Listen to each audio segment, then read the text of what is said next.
The human brain is an energy-hungry supercomputer. To maintain cognition, form memories, and process the world, it relies on clean, rapid electrical signals firing across millions of microscopic synaptic gaps. But for a growing number of people, that bright, rapid firing is slowing down. Brain fog, severe fatigue, and the sluggish physical movement known as psychomotor slowing are becoming a modern epidemic, often showing up years before the onset of Alzheimer's disease.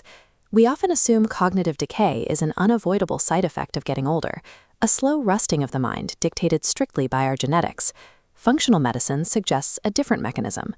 Cognitive decline reflects the brain's metabolic response to the modern dietary environment, a process that mirrors the metabolic diseases we see in the rest of the body.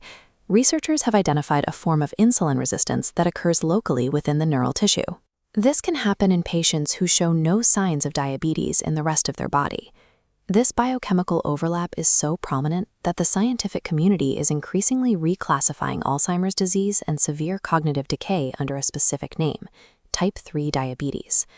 To understand how a brain develops localized diabetes, we must trace how it processes fuel. When the body is flooded with excess fructose, a biological paradox occurs.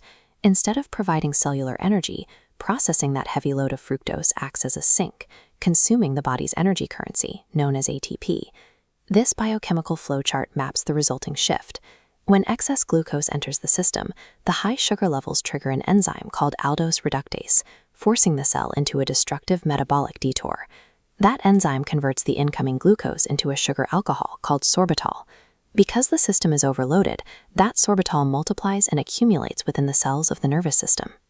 This buildup of sorbitol rapidly depletes another critical compound called myo-inositol. Myo-inositol is required for healthy nerve signaling and for maintaining the sensitivity of the cell's insulin receptors. Without it, those receptors shut down. The result is starvation in a sea of plenty.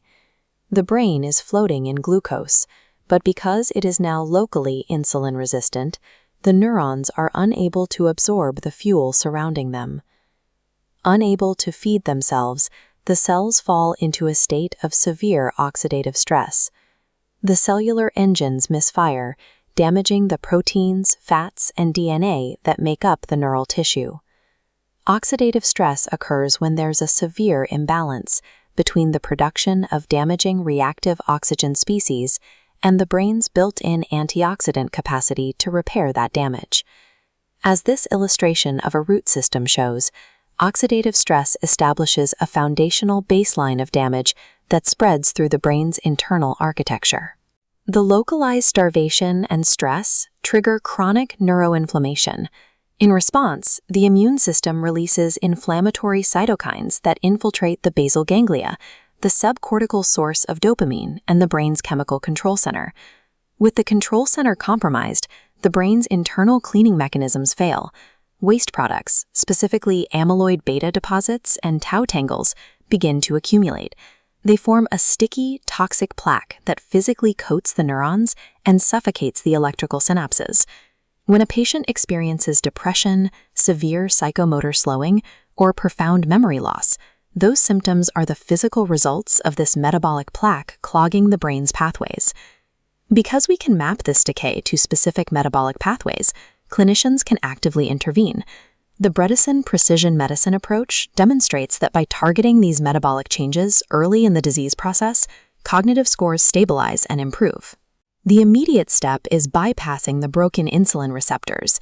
Shifting to a low glycemic or modified ketogenic diet provides the body with alternative fuels called ketones, which the starving neurons absorb and burn for energy without needing insulin.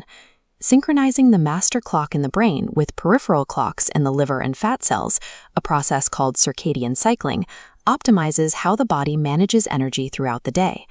This 24-hour clock cycle illustrates how intermittent fasting reduces nighttime insulin exposure. By restricting eating to daytime hours, the body enters a dedicated restoration phase at night, allowing the brain's internal systems to finally sweep out the accumulated amyloid debris. Pairing this cycle with steady aerobic exercise accelerates the clearing process. Regular physical activity reduces systemic inflammation and improves cognition, especially in older adults with existing glucose intolerance. Metabolic decay is a physiological variable we have the power to control. By adjusting what and when we eat, we change the chemical environment of our nervous system. By managing insulin sensitivity and lowering oxidative stress, we can stop the damage, clear the toxic neural plaque, and restore the bright, rapid electrical pathways of a healthy mind.